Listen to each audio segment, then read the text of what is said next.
Agradecer ao professor Telmo, o orientador, a Marci e o Luan, que se disponibilizaram a ser banca em defesa do estágio. Bom, o estágio curricular obrigatório aconteceu na empresa AgroPreciso, Serviços Agrícolas Limitada, uma empresa situada em Cruz Alta. Aqui eu vou passar mais ou menos um breve roteiro das atividades envolvidas, né? Um pouco sobre a empresa, um pouco das características da região e as atividades que foram sendo desenvolvidas durante o período, né?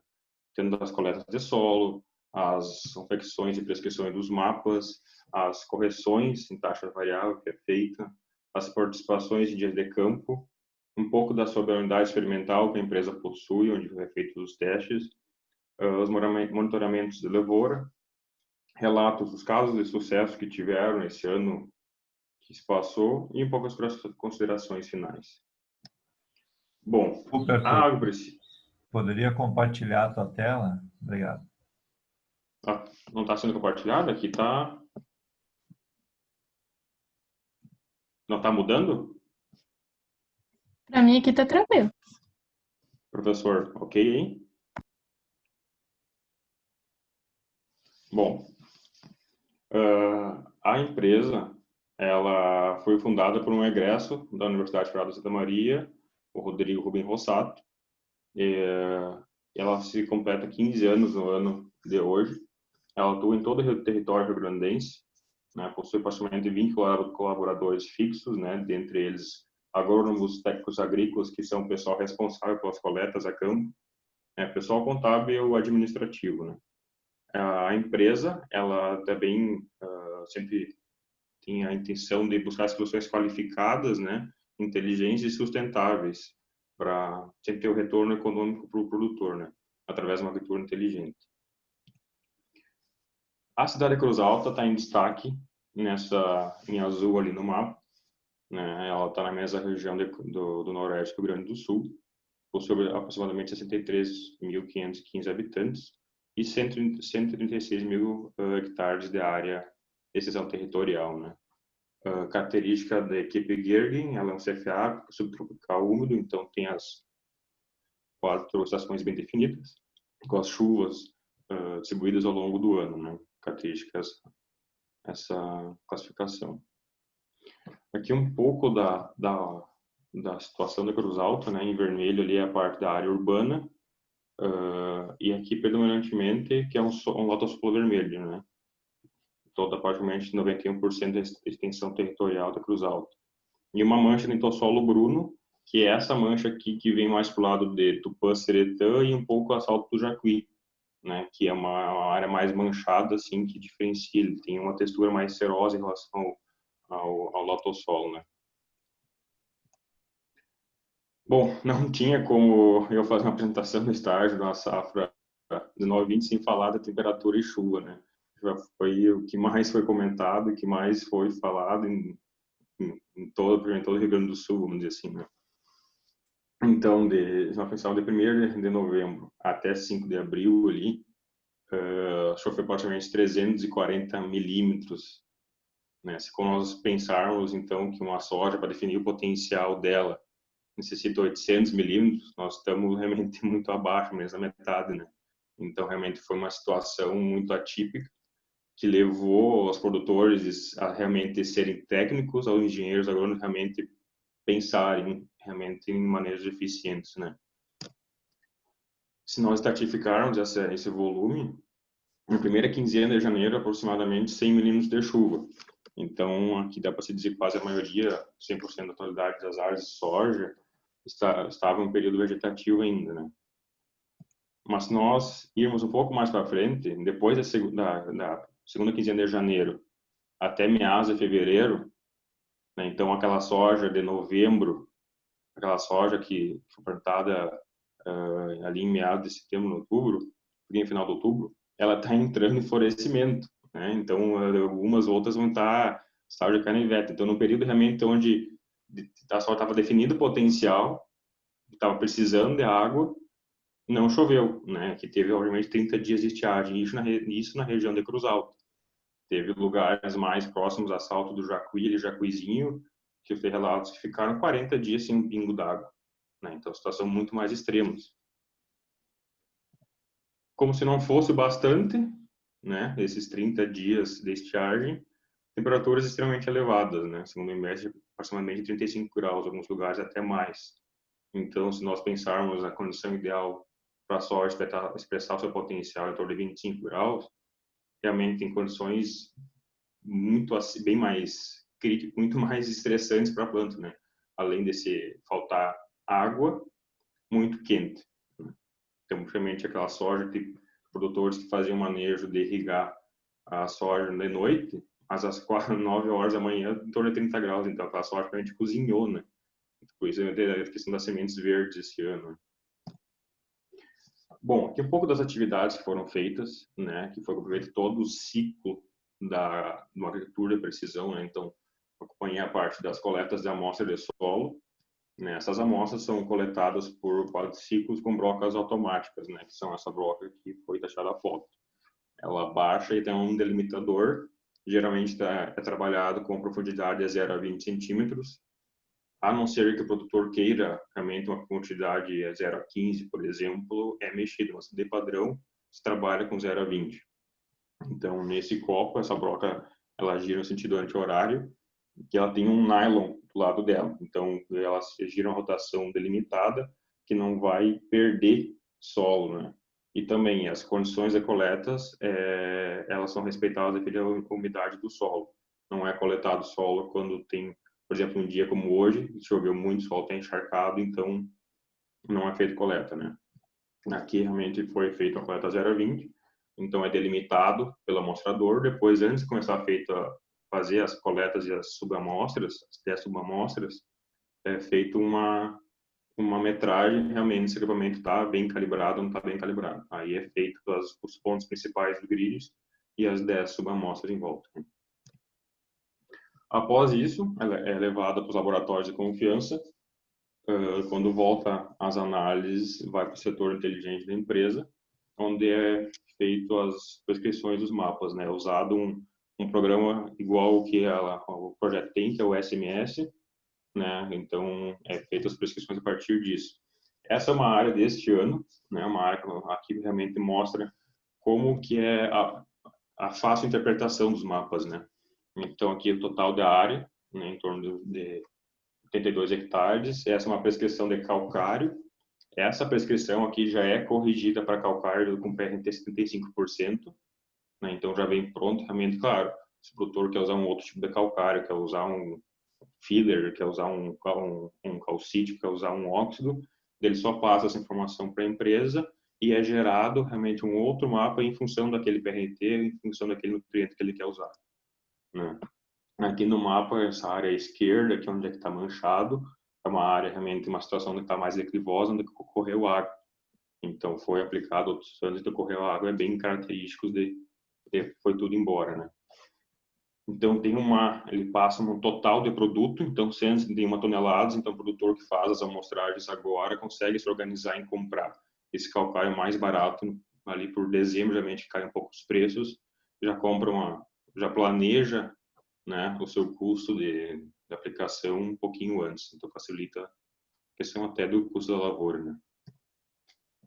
Feito isso, a empresa possui uma frota de caminhões com taxa variável, então permite até aquele pequeno produtor, né, que quer fazer uma agricultura de precisão, mas é inviável adquirir um equipamento a taxa variável. Então, possibilita ele terceirizar essa aplicação junto à empresa. Os caminhões, eles passam por um processo de calibração, mesmo se chegou um monte de calcário pela manhã, chegou um monte de calcário pela tarde, é feita a calibração diferente, porque pode ter moagem diferente da mesma indústria, da mesma lã. Enfim, e pode ter também a questão da umidade diferente, né? Então, cada monte diferente carregou, eles sofrem processo de calibração com essas bandejas aqui. Então, depois que a calibração é conferido, aí sim vai aplicar.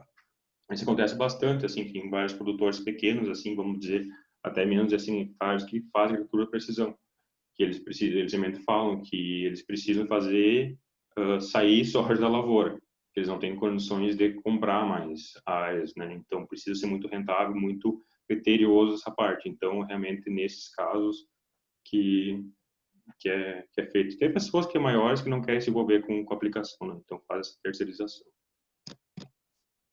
Esse é um controlador nos caminhões que é com Stara, é um equipamento bem comum para nós do aquário, é um equipamento muito eficiente.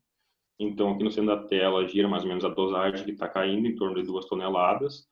E a graduação no canto metálico, canto direito, ela é mais, tem mais escalas, não é conforme ao mapa anterior, que tem 5 escalas ali para facilitar o processo de entendimento. Então, o topper, ele facilita o processo porque ele é mais gradual a mudança de faixas.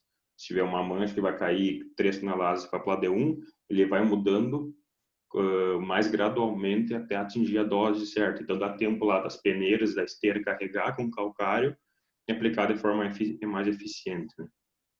Essa é uma aplicação de fundação em Cruz Alta, que eu estava junto. Um pouco também, que foi mais para o final, foi a participação de dias de campo.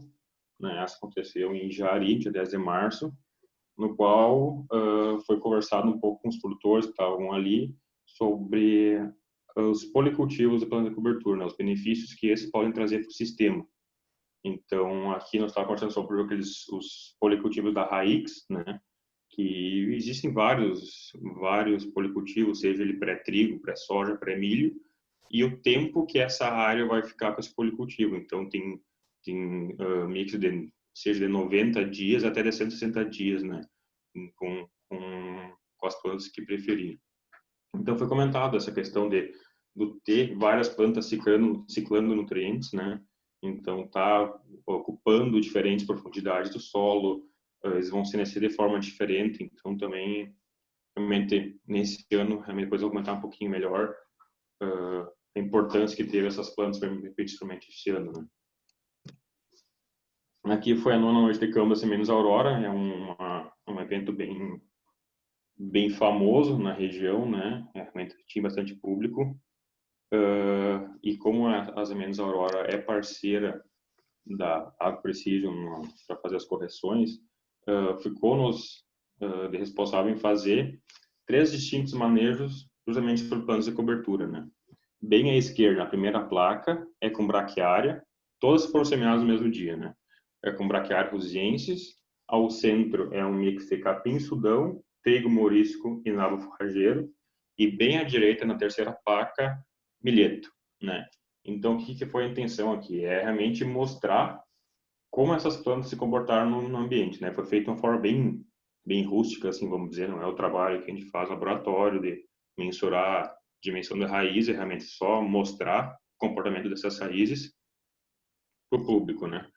Então, para fazer isso, foi uma forma também bem rústica, foi jogado um jato até com pulverizador antes, para tirar as mais grosseiras, depois feito a limpeza fina, né, com pulverizador e com... Isso muita gente tinha feito no galpão de solos, essa técnica aí.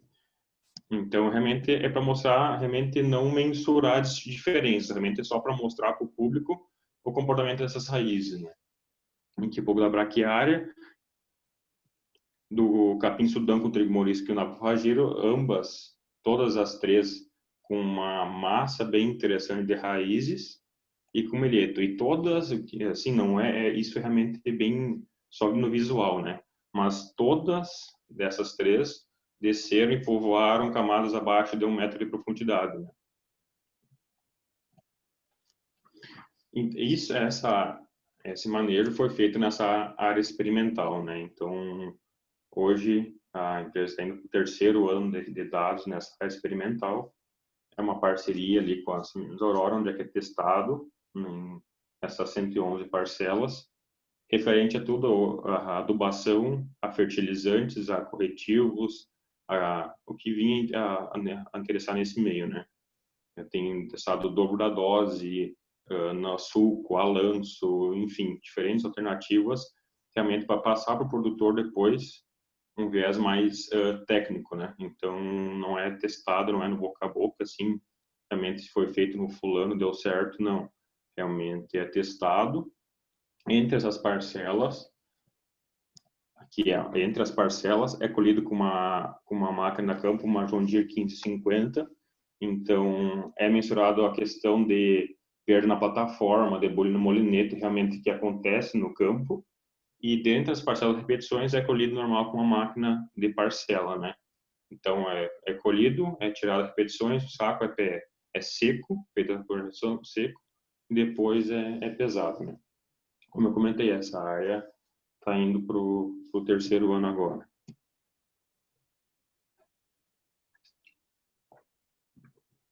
Do monitoramento das lavouras, realmente esse ano não teve aquela correria de aplicação de fungicida como nos outros anos, né?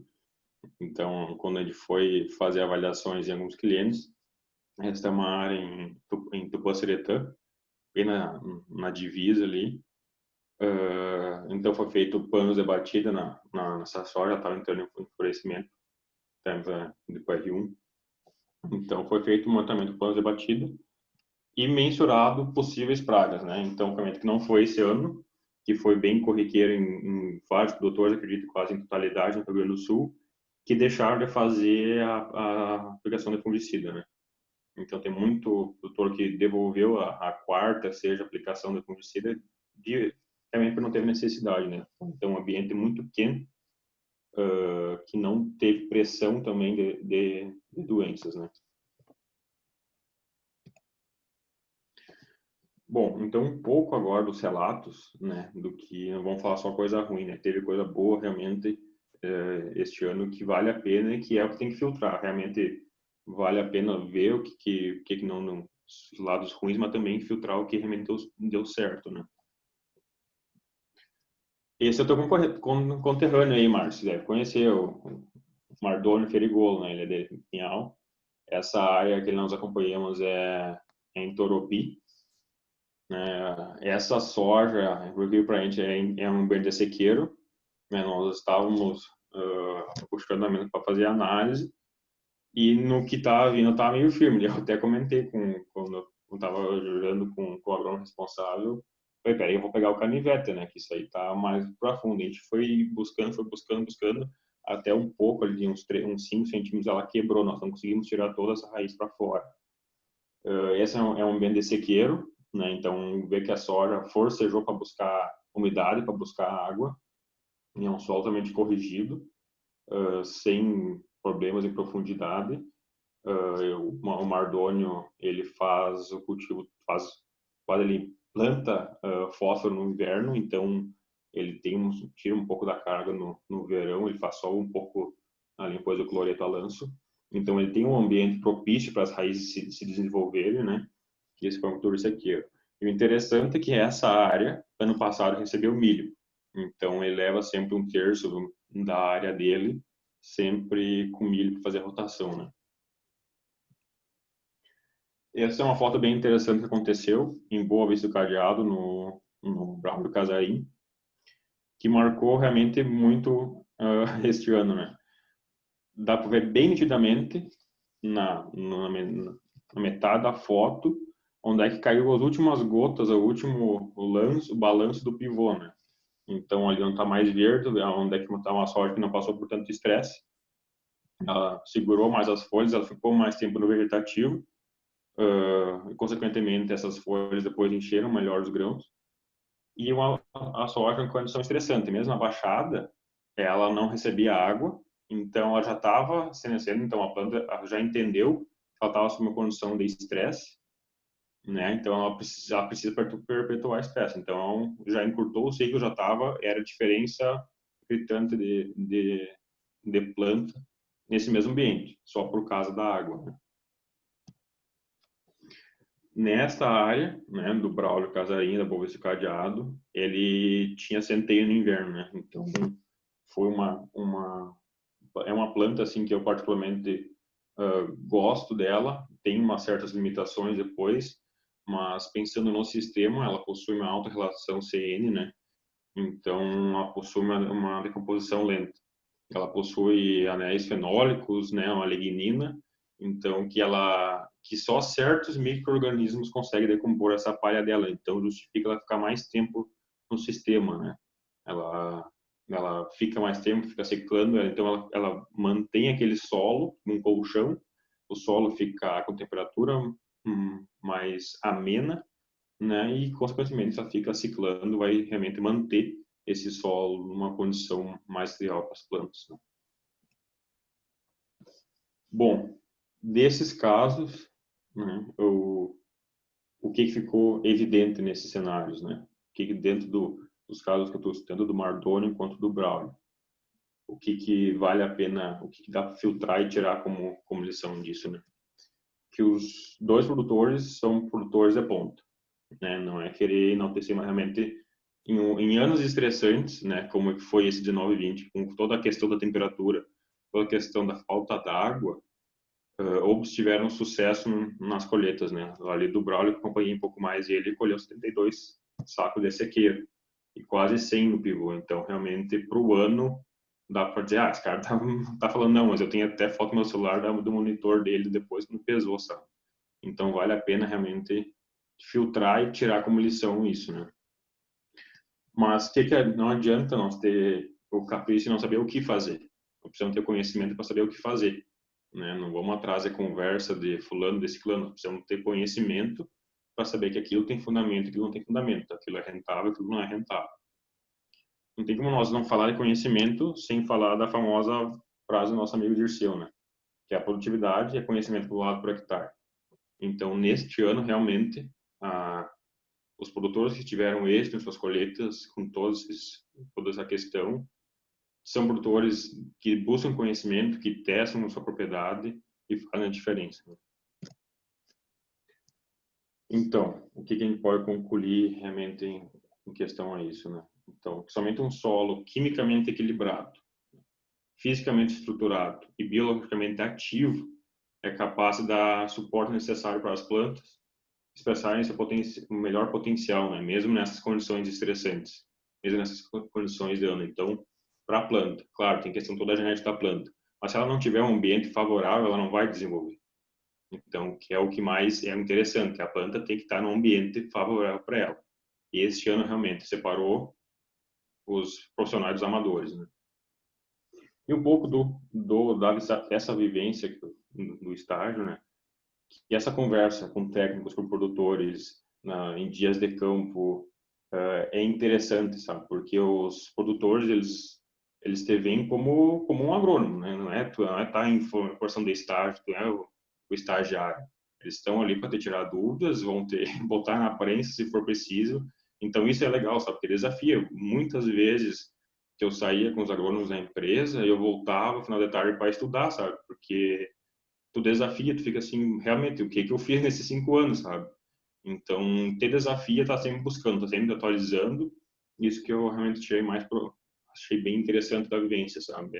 É tu tá com os agrônomos, é tu ser questionado, é tu ser cobrado e intuitivamente tu ir correr atrás, sabe? É buscar informação, trazer algo novo, né? As referências foram citadas no texto ali das referências e agradecer a atenção de vocês. Esse minuto, muito obrigado e vamos dando sequência. Obrigado. Arthur, parabéns pela apresentação. Agora tu pode voltar no descompartilhamento, por favor. Isso? Perfeito. Então, agora nós passamos por uma fase rápida de arguição e, se me permitem sugerir uma ordem, nós começamos pelas damas, né? E depois o Luan, e finalmente eu faço algumas questões para você. Então, por favor, Marciele, seja bem-vinda e apresente suas contribuições. Então tá. Arthur, primeiramente, parabéns aí pela apresentação. Deu para ver que tu se envolveu bastante no teu estágio, que tu participou das atividades, isso é importante, né? Essa proatividade. E algumas coisas que eu vou fazer aqui, uns questionamentos para ti, é mais para esclarecer algumas curiosidades que eu também tenho.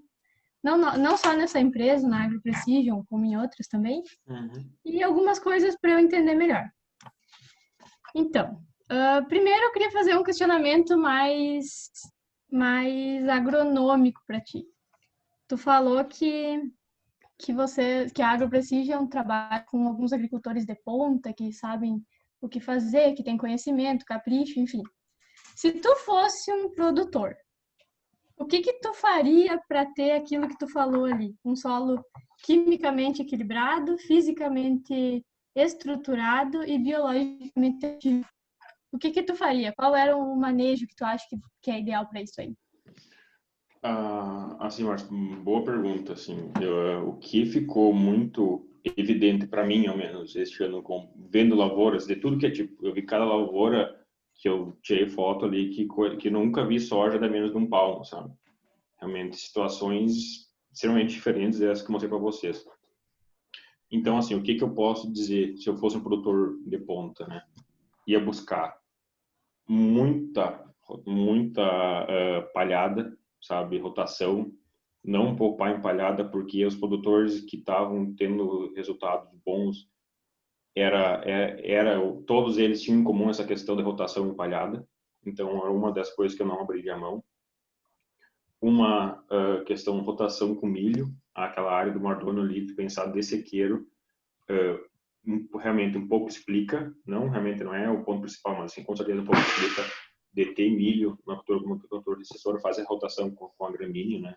E também é um cara que não poupa empalhado no inverno, bota adubo, bota planta tudo com super simples no inverno, então realmente bota enxofre para baixo, assim, realmente ele é um cara que faz poupança no solo, né? Ele não pensa em tu botar aquilo ali para colher.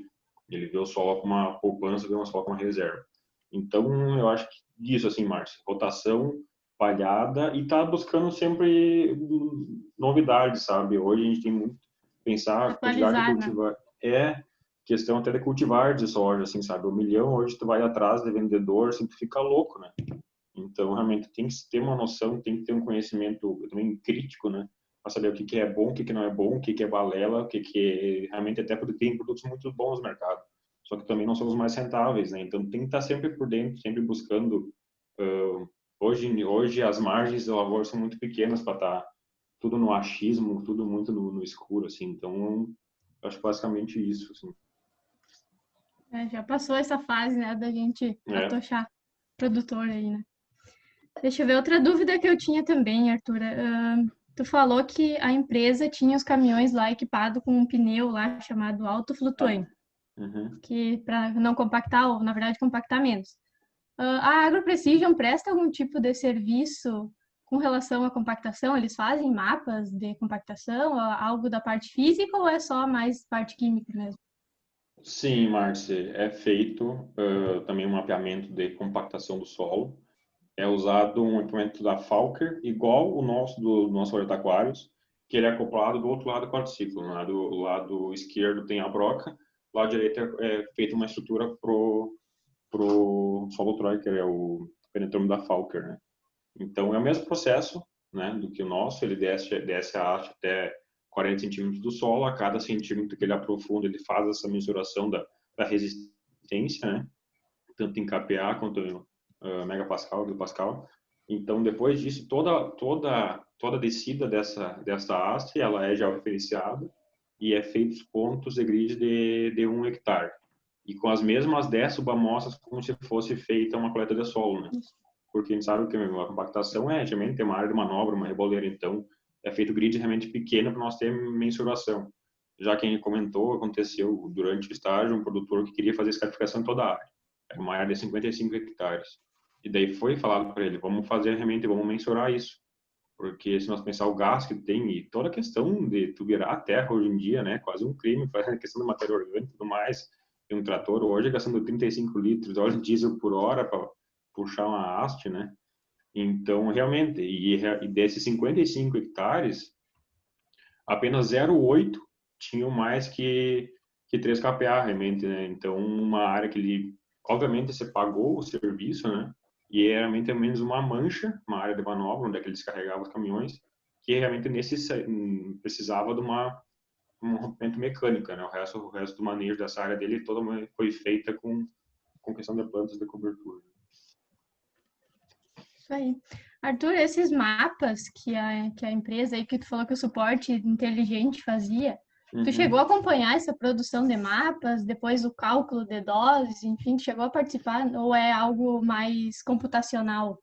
Não, é bem computacional, assim, Márcio, mas eu fiquei um dia de chuva ali acompanhando a Aline, né, que é é responsável por gerar esses mapas, e mais para entender mesmo assim o processo, né? Até não fiquei que ela tem uma demanda bem grande de serviços, é ela que faz tudo. Também não quis questão da estagiário chato, né? Mas fiquei em volta realmente para ter curiosidade. E assim, quem define as doses, correções é o Rodrigo, né? O Rodrigo passa toda a parte matemática, assim, ela só pega essas fórmulas prontas e joga conforme o solo está pedindo, né? Mas ela só executa, ela bota no programa e gera o shape, enfim, se o produtor tem um Stara, tem um JAN, enfim, em casa ela só gera o arquivo shape para aquele equipamento, né? Mas as fórmulas de correções e, enfim, quem define é o Rodrigo. Uhum. Um último questionamento, Arthur, mais assim da tua opinião do que tu viu nesse teu período aí de estágio. A AgroPrecision, ela está situada, né, num local onde muita gente já adotou a agricultura de precisão, diferente aqui da nossa metade sul, né? Então, o que tu acha dos produtores dessa região que ainda não adotaram a agricultura de precisão, já que tu participou dessa noite de campo e outros dias de campo? O que tu acha que é o problema que eles não estão utilizando? O que tu acha que é a barreira que esses produtores têm ainda para adotar essa agricultura de precisão? Assim, o que eu vejo que tem as partes de objeção do agricultor, assim, sabe? É ter que, antigamente, muito, quando começou o surgir a agricultura de precisão, teve umas ideias muito ousadas, vamos dizer assim, sabe? Tem muito pessoal que falou de que tu ia se rentar, se pagar em tirar adubo, né? Realmente, tu ia pegar essas manchas, onde é que precisava, tu ia tirar. Né? Hoje a gente vê que não é assim, então realmente tem um lado meio manchado do nome agricultura de precisão. Né? Então, um pouco isso, acho que é uma objeção um pouco de empecilho assim, dos agricultores.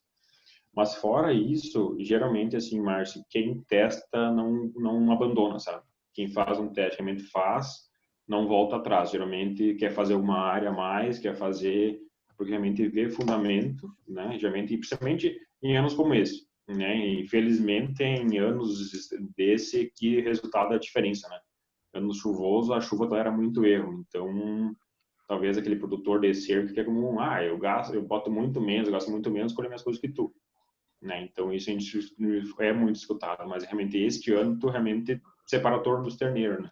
Tu vê o cara que está fazendo o plantio direto, está fazendo uma agricultura, conservação, realmente tu vê essa diferença. Então eu acho que é um pouco de tu mostrar a ideia correta para o produtor, né? Tu mostrar realmente que tem fundamento, fazer um cálculo de rentabilidade com ele, que enfim pega a diferença de uma área que ele mais colhe para que menos colhe.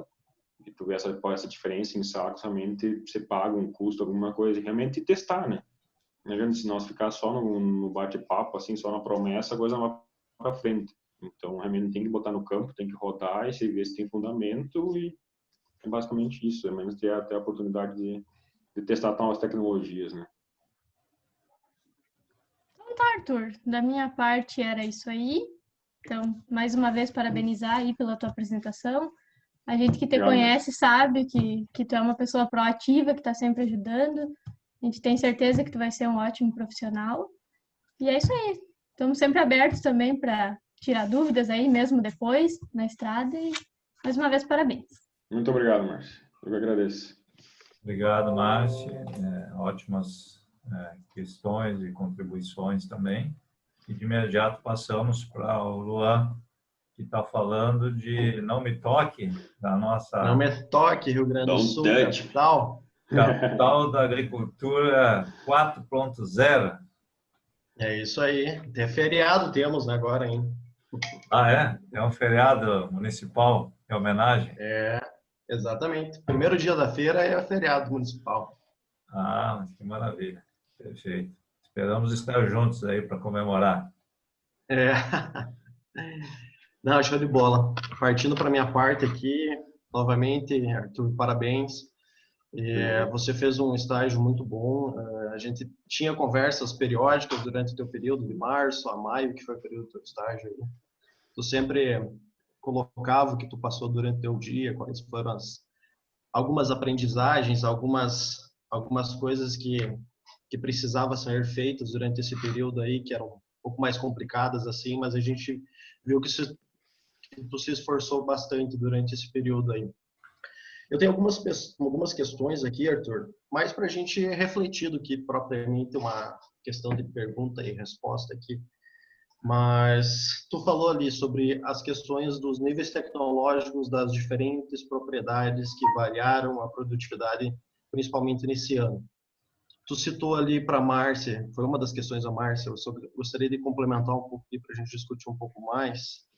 O que seria, além da palhada que tu bem citou ali durante o inverno, fazer palhada durante o inverno, fazer a rotação com a cultura do milho principalmente, quais os outros? Talvez um terceiro seria o capricho do produtor, né? Fazer de uma maneira que ele goste também, que interage mais com o seu meio produtivo. E o quarto, o que tu acharia que poderia ser o quarto? Eu tenho na minha mente, né? Mas a resposta pode variar, mas eu gostaria de instigar essa tua percepção aí. Sim, Luan, o que eu basicamente viu assim também um pouco pelo aquele aval da área experimental, né, que a gente tinha vindo assim um ferramenta que estava dando os casos de sucesso, né. Da parte nutricional, assim, o que eu posso comentar e que realmente nesses 3 anos respondeu muito bem, e principalmente este ano de seca, que foi o principal, né, foi de 2020, teve resultado igual. A questão nutricional, principalmente a questão do enxofre nas plantas de soja, né, e boro, né, a gente vê realmente nas análises de solo que a gente vinha vindo, assim, que eu ajudava a buscar recomendações, enxofres muito baixos e boros menos ainda, sabe? E a resposta desses nutrientes na produtividade. Então, essa questão nutricional. E óbvio, assim, tudo que é feito, né, é feito a coleta, depois é feito é uma recomendação, né? É uma recomendação, não que seja no critério, realmente tem que fazer isso, aquilo, não. Vai dentro da possibilidade do cliente ter aquela condição, né? Porque vamos pensar em nível de investimento pesado é comprar os insumos depois, né? Então, realmente pensa numa escada de 3 anos para fazer esse investimento. Então, acho que a questão nutricional realmente tem que estar alinhada, né? Realmente para o solo dar suporte para essa questão. Além de toda a questão de rotação, para tu não estar perdendo essas chuvas, aí tu pensar o pessoal que fez ureia no trigo nesses últimos dias, já está tudo nos córregos, né? Não tem como segurar. Não, perfeito. Gostei bastante da tua resposta, Arthur, porque eu tinha na minha cabeça esse quarto elemento aí, que seria a geração, análise e interpretação dos dados, né, que são gerados. E tu logo citou a estação tecnológica de vocês lá, gerando esse tipo de informação que vai agregar ao produtor, né? Então, talvez o quarto elemento seja uma interpretação de dados gerados, né, que vai ajudar o produtor nessas decisões. Show de bola. Tu falou também que as recomendações, os mapas lá, tu acompanhou brevemente, mas tu comentou predizer o que o solo está pedindo, ou as recomendações são realizadas em vista do que o solo está pedindo. Que seria uma recomendação, por exemplo, pensando numa calagem? Quais eram os atributos levados em consideração? Tu saberia nos dizer? Sim, isso realmente era um ponto mais crucial, assim, né, antes básico de tudo, é a calagem, né? Então, realmente, a questão de, basicamente, tolerância zero ao alumínio, não tem essa de 5%, não, tolerância zero ao alumínio. O pH, se nós pensarmos 5,5 a 6, de preferência a 6,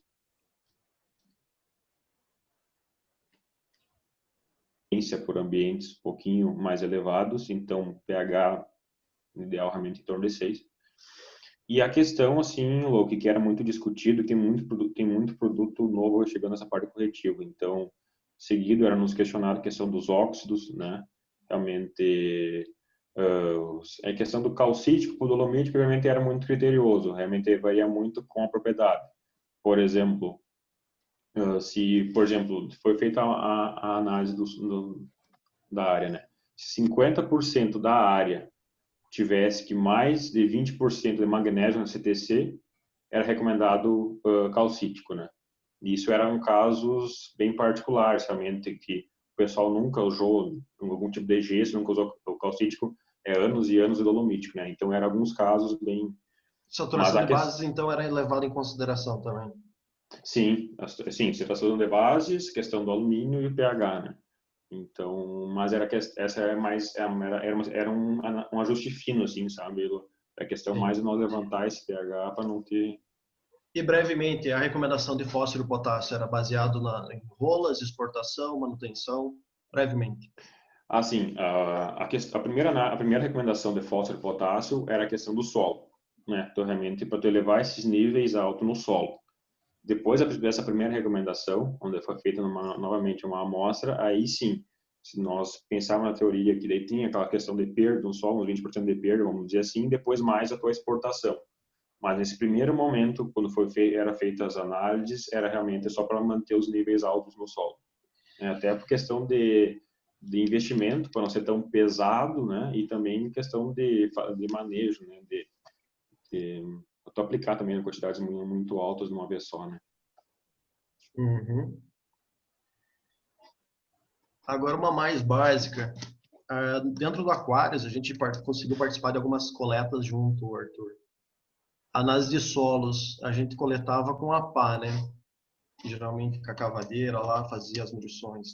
E aí, durante teu período de estágio, você conviveu, talvez, com a coleta com a broca. Qual que seriam as principais diferenças entre esses dois métodos? Sim, as coletas padrão, assim, essa geralmente é feito com a broca automática, né, Lu?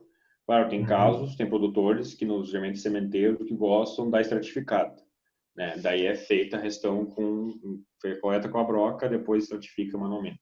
Mas a padrão é com a broca automatizada. Principalmente, Lu, a questão da ergonomia a equipe de coleta, né, operacional, é formada 100% por técnicos agrícolas.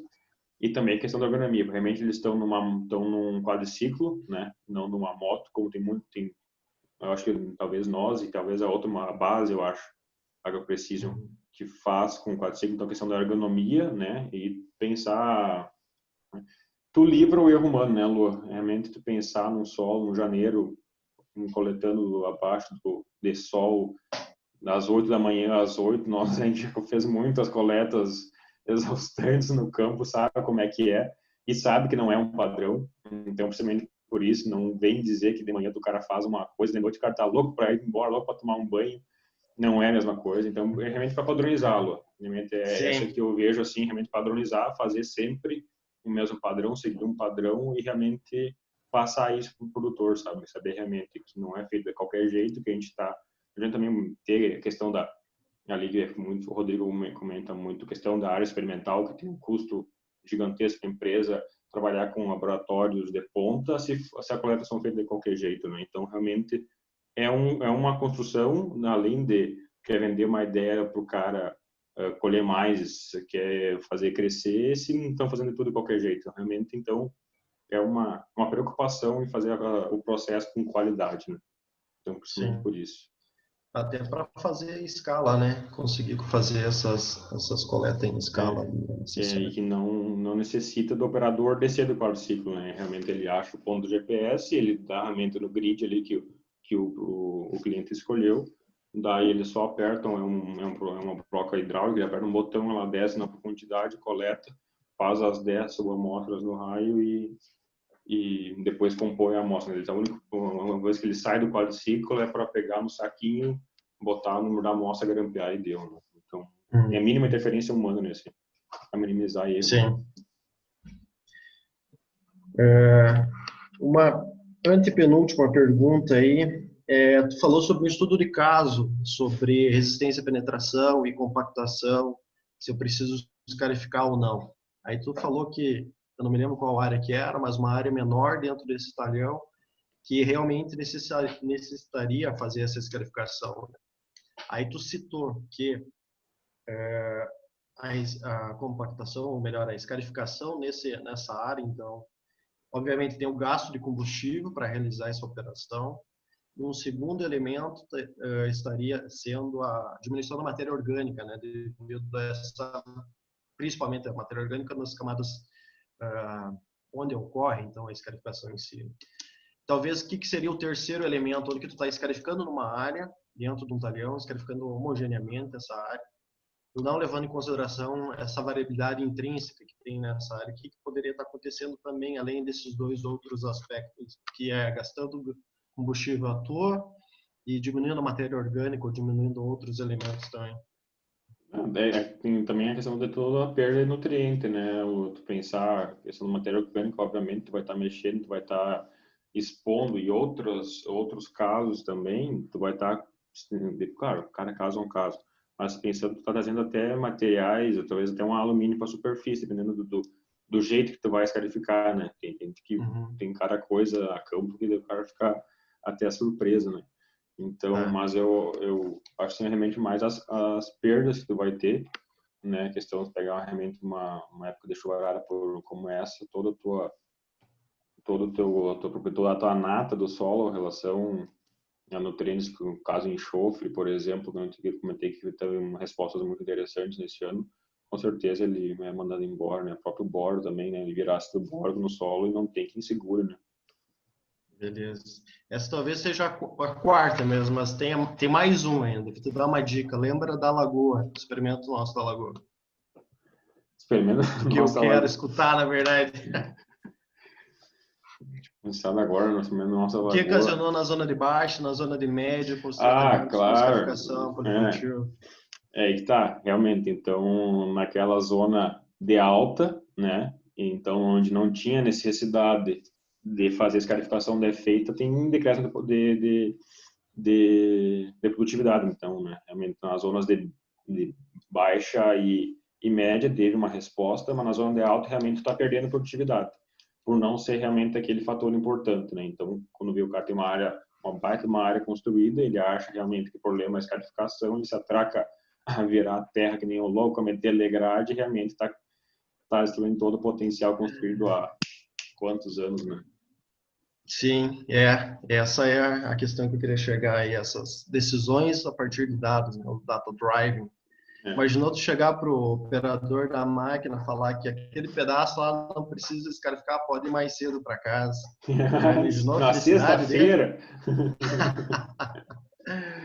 Mas é isso aí. Se o Theo me permitir, minha última pergunta, mais voltada para um âmbito geral, aí, que durante esse teu período de março a maio, aí, durante o seu estágio, eu sei que tu começou antes também, depois já continuou como empregado da empresa. Qual que é o engenheiro agrônomo que o mercado tá procurando nos tempos atuais, na tua visão? Eu acho assim, Lu, que o que me preocupava muito no meu período de estágio é sempre estar buscando ser proativo, né? E eu acompanhava basicamente 2 engenheiros agrônomos ali na região de Cruz Alta, com o próprio Rodrigo, às vezes assim, que nós saíamos juntos para dar uma coisa na área experimental, mas assim, estar buscando algo novo, né? Até, claro que o foco não era químico, mas assim, era mais questão de recomendação de fertilidade e tudo mais. Mas tu ir no produtor e tu passar, que nem um cara ali queria saber sobre manejo de centeio, sabe? Tu vem assim, eu fui para casa com a cabeça focada e na outra vez que fazer a visita trazer alguma coisa sobre centeio para ele, né? Então, sim, eu acho que tá sempre buscando, né? Não, claro, tu acaba sendo especialista em algumas coisas, né? Realmente, mas tu não podes aprender aquelas outras, os básicos, assim, até porque é da nossa formação, não são engenheiros agrônomos, né? Então, a gente sempre vai ser cobrado em relação, claro, não é bom, tu tem que saber alguma coisa, mas tem que ser bom em alguma coisa, tem que saber o que tu é bom para, sabe, polir mais esse lado. Mas então eu digo que o que realmente teve importância no estágio é tu tá sempre querendo buscar, afinal de manhã cedo, mandar uma mensagem para os agrônomos qual que ia ser o plano de atividade, se eu ia sair ali com o Ederson ou com o Dani, que foram os dois que eu estava mais perto. Também vamos para que lado? Vamos para o lado de Cruz Alta, vamos para o lado de Tupã. Então já buscar alguma coisa, preço do milho, preço do soja, saber quando choveu, se vai ser quente, se vai ser frio. Tá sempre aquela informação na cabeça, né? Realmente, então acho que isso, eu acho que realmente todo profissional hoje em dia vai cada vez ser mais requisitado, né? Tá sempre por dentro de todas as novidades. Muito obrigado, Arthur. Da minha parte é isso. Parabéns Eu que agradeço, Luan. aí. Show de bola. Parabéns. Obrigado, Luan. E, bom, eu tenho algumas questões aqui, mas inicialmente eu queria primeiro agradecer, então, a família Rossato, né, e Agro Precision, pela oportunidade de você fazer o estágio, contribuir conosco aí com essas informações, né?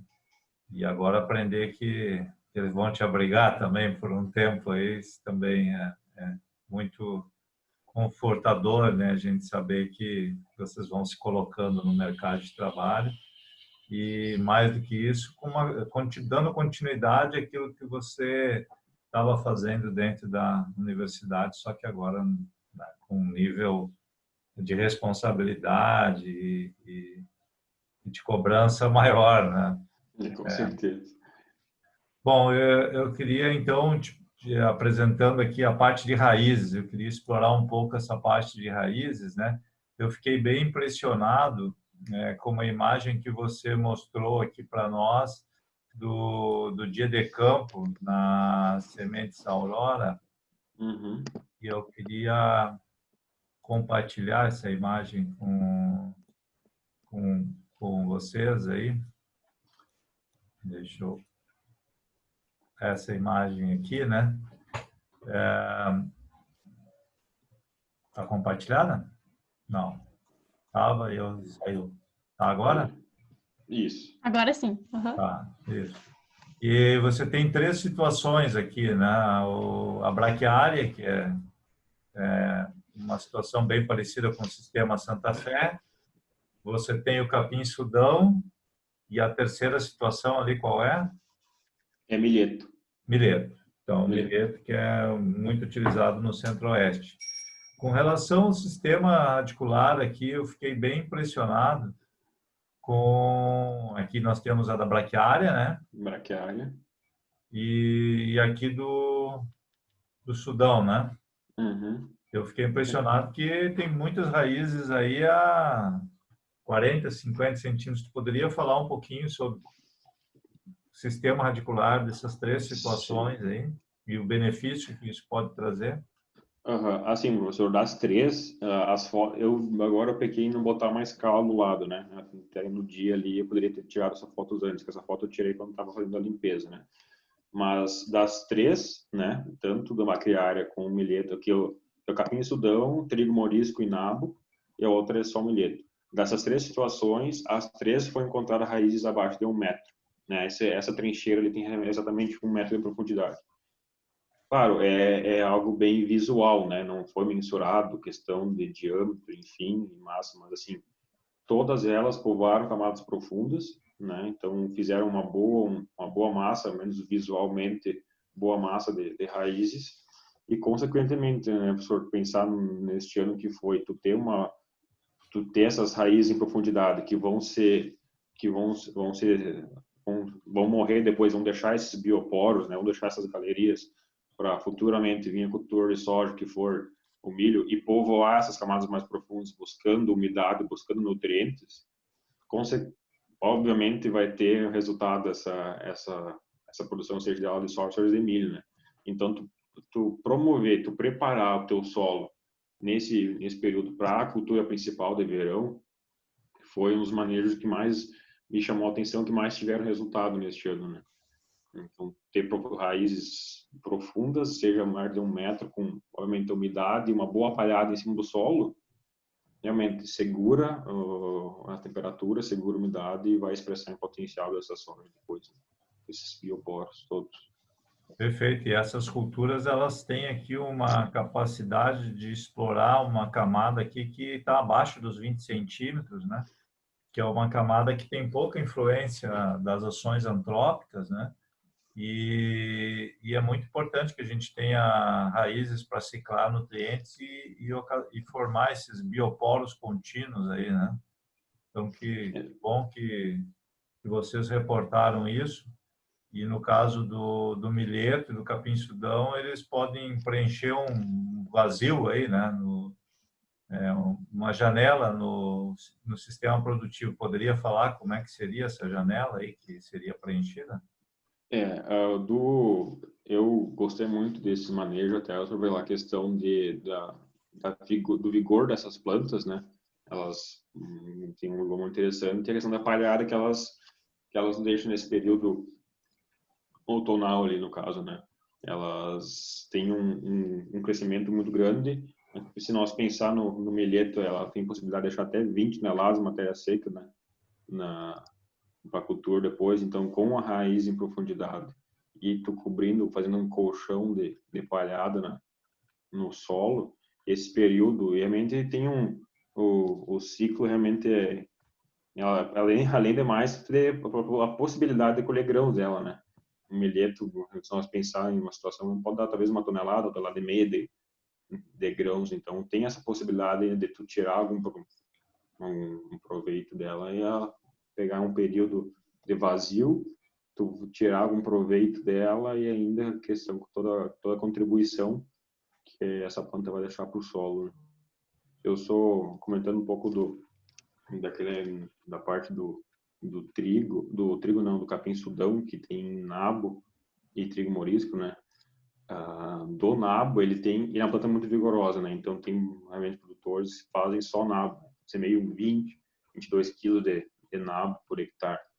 Só que o nabo, ele é uma planta muito vigorosa, ela vai ter 60 dias, ele está com praticamente 70% do ciclo dele realmente já desenvolvido. Então realmente vai cobrir o solo. Só que 90 dias ali, talvez um pouquinho mais, ele vai estar senescendo, já vai estar curtindo. Então, é interessante tu mesclar esse nabo para também tem a propriedade de ciclar enxofre e potássio, realmente nitrogênio também, né? Então, realmente mesclar com alguma gramínea para tu aproveitar essa capacidade do nabo tem, para manter esse vigor dessa planta, mas também para tu ciclar ele com uma gramínea, uma planta que vai durar um pouco mais, mas ela é um pouco CN maior no solo, né? Perfeito.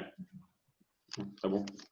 E a diversidade de cultivos vai induzir uma diversidade de atividade biológica. Então, ao você ter essa combinação de capim-sudão, trigo morisco e nabo forrageiro, você tem múltiplas funções, muitas delas biológicas, mas como você muito bem falou, né, o trigo morisco ele é muito eficiente em ciclar fósforo, né, o nabo forrageiro em enxofre, potássio e nitrogênio, capim-sudão, uma planta que pode ciclar nitrogênio, potássio e enxofre também de camadas, né, especialmente o nitrogênio, o enxofre, o boro de camadas profundas. Então, elas se complementam muito bem. Você mostrou o sistema radicular aqui de um dos produtores, o seu Mardônio Perigolo, de Toropi. Eu fiquei curioso para saber quanto que produziu o sistema radicular, então, dessa soja, que profundidade você acredita que estava alcançando, essa raiz principal? Essa raiz, ela estava a mais de 30 centímetros de profundidade, professor. Até aqui na foto também, a gente tira na hora no campo, mas falta uma escala, né? Poderia ter botado uma caneta do lado realmente para facilitar. A raiz grossa até 30 centímetros, né? As finas vão isso a gente pecou realmente, porque foi puxando e viu que claro, não estava mais ou menos nesse sentido, né? Um pouquinho, não realmente bem reto para baixo, obviamente, né? Uma área sequeira.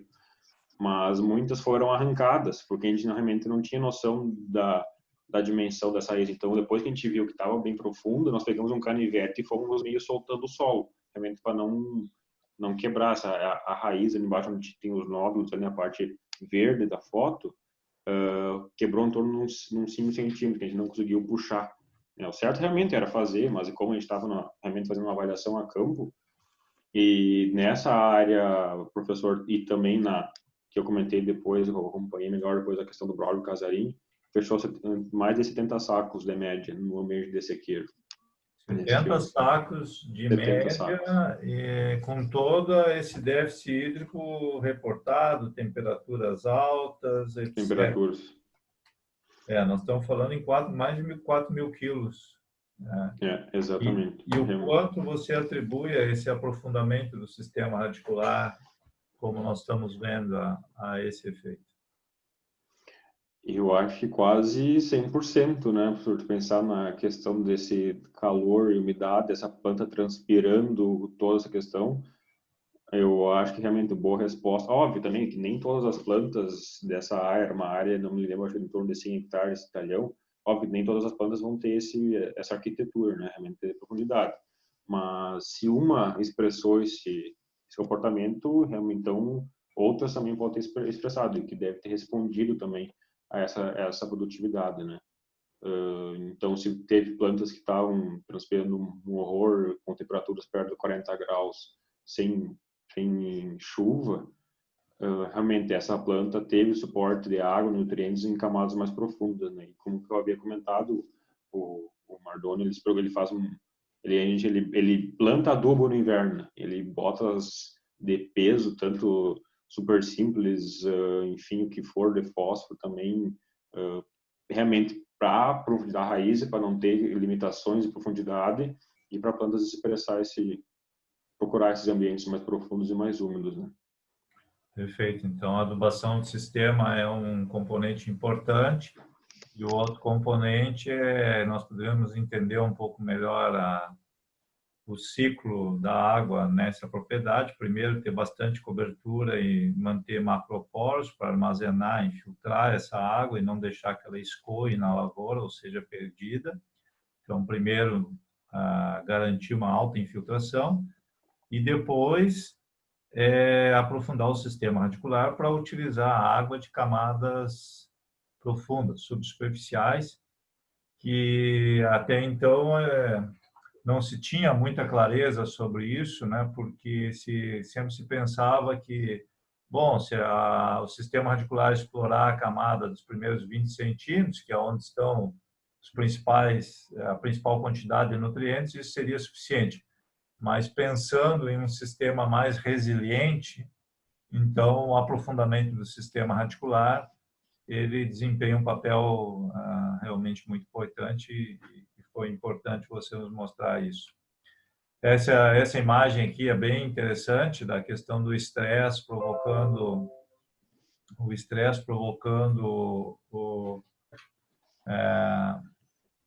A mudança no comportamento da planta, né? Exatamente, a planta ela encurta o ciclo com uma tentativa de propagação, né? E é uma resposta ao estresse, né? E finalmente, cadê aquele? Tinha uma outra imagem aí, essa do seu browser, né? Uhum. Como é que foi o manejo do seu browser lá e a produtividade? Esse do Braulio é a mesma foto do professor. Claro, foi em dias diferentes, mas aquela do centeio é nessa área do pivô ali, né? Eu acho Tá. uma foto mais para frente, que ele tinha Correto. centeio no inverno. Essa aqui, né? Isso, é a mesma, foi em dia diferente que eu tirei essa foto, mas é da mesma área, né? Então, eu fiquei realmente, ele tem, quando te fala muito do centeio, tem um certo preconceito, vamos dizer assim, né? Que ele é ruim de lidar, ele é ruim de lidar se tu não pensar que ele tem Então, Arthur, o sistema foi então milho, centeio, aí veio a soja em cima. O milho foi no Mardônio, Luan, né? Que daí o Mardônio tinha milho ano passado, né? Eu não, daí ele fez, se não me engano, aquela área tinha aveia no inverno, né? O Braulio tinha de soja, centeio, soja, né? Ele é 2 áreas de soja. Só que comentou, né, que era aquela questão do centeio. Ele realmente, a gente vai falar, é um CBT, né? Ele não tem tempo ruim para ele vem embora. Só que a questão depois é que como ele tem uma palha muito lignificada, né? Tem muitos produtores que reclamam da muita bucha depois na soja. Então, é um manejo que tem que ter cuidado. Ele realmente é uma planta que vai ficar muito tempo no sistema, ela vai ciclar nutrientes, ela tem realmente demora para ser decomposta. Só que depois, para efetuar o plantio do soja, realmente ele tem que estar bem seco, né? E os discos de corte bem afiados, porque senão realmente vira uma dor de cabeça.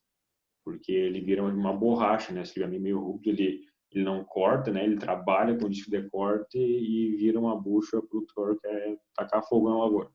Então, mas pensando no sistema, é uma planta realmente que eu olhei com bons olhos mesmo. E aqui está chamando a atenção nessa imagem, né? Que a soja está numa fase avançada do seu ciclo, né? E a palhada continua aí, né? Protegendo o solo. Então, essa relação CN de 34:1 e maiores teores de lignina que você buscou aqui na literatura, neste ano que nós tivemos um problema muito importante, a armazenagem de água, diminuir a evaporação, as perdas de água, a presença de uma cobertura como essa aí, completa, que o Centeio nos ofereceu, foi muito importante. Não? Qual é a sua opinião sobre isso? Eu concordo, professor, e até se nós pensar numa cobertura do Centeio, óbvio que realmente são dados da literatura, isso varia de ambientes e tudo mais, mas pensar que o Centeio pode deixar até 10 toneladas de matéria seca, né? Então, 10 toneladas de matéria seca com uma dificuldade de composição lenta, com uma CN alta, num solo, obviamente, esse solo ele vai segurar a temperatura, ele vai segurar a transpiração, ele vai manter um ambiente mais ideal, né, para o sistema de produção, realmente para a soja, né, que é a que mais, soja e milho também, né, mas se pensar nesse ambiente mais favorável para ambas as culturas depois do verão, que são períodos mais quentes e depende mais de chuva, né. E eu me lembro que um amigo produtor, Rogério Pacheco, ele me mostrou o sistema radicular do Centeio, e é um sistema radicular fasciculado, muito bem desenvolvido, que estimula muito a agregação do solo também, né? Melhora muito a estrutura. Não sei se você chegou a olhar o sistema radicular do Centeio. A gente brinca, né? O Centeio é um CBT, né? Dependendo do lugar que ele tá, ele vem. Realmente é uma planta bem rústica, né?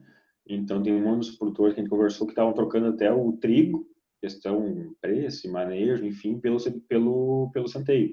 Pela questão da rusticidade, pega uma área um pouco mais fraca, ele responde bem, né? E a questão de estrutura realmente que chama a atenção, claro, tem a questão de raiz, que é muito importante, nós estamos falando de raízes há bom tempo, mas principalmente pela palhada, né? Se pensar que realmente que pessoas colhem o Centeio e tiram 2 toneladas de grãos, ainda tem possibilidade de mais, vamos pensar mais uma sete de matéria seca que vai ficar no solo. Realmente eu olho com bons olhos a cultura do Centeio. Joia. Bom, eu me sinto satisfeito, né? Acredito que foi muito proveitoso o seu estágio e cumprimento, então, né, pela tua passagem aí pelo nosso grupo, agradecendo, né, esforço que você dedicou, a contribuição e 3 anos e 7 meses. desejando muito sucesso aí para você na sua vida profissional, né? Que acho que você reportou a necessidade de continuar se aperfeiçoando, né? Então essa é uma característica muito importante para que você mantenha esse sucesso, é essa vontade de sempre querer estar estudando, aprendendo, entendendo os processos, né? E o outro, que o Luan muito bem colocou, que é uma característica do profissional da agronomia moderno, né, que é saber interpretar e valorizar, eu diria primeiro valorizar, viu, o banco de dados, as informações, ter sensibilidade para isso. E à medida que você vai podendo deste banco de dados tirar as informações para uma recomendação mais assertiva, e isso realmente, né, o data driving. Mas, como disse o Luan, eu ainda estou brigando aí porque tem muitos colegas que ainda acham que esse volume de dados ele mais atrapalha do que ajuda, mas assim, isso é agricultura digital, né? Se você nega o valor do dado, você está condenado a ficar aprisionado a uma agricultura do passado, né? E isso vale para o consultor, para o agricultor e para o meu caso aqui, que sou um professor, né? Então a gente sempre tem que estar olhando para onde que a agricultura está indo, né? E acho que foi muito importante esse seu estágio, e agora desejar que você faça uma um trabalho de acompanhamento aí junto com os produtores para que cada vez possam aprimorar o seu sistema produtivo e que a agricultura de precisão possa ser implantada da melhor forma, né? E lembrando que a AgroPrecision, ela é uma das empresas que teve origem aí dentro da UFSM, né? De tantas, mas eu estou me lembrando de 3 aí, a Base e a Dracar, e tantas outras, né? Mas essas 3 que são aí referências em termos de qualidade de serviço.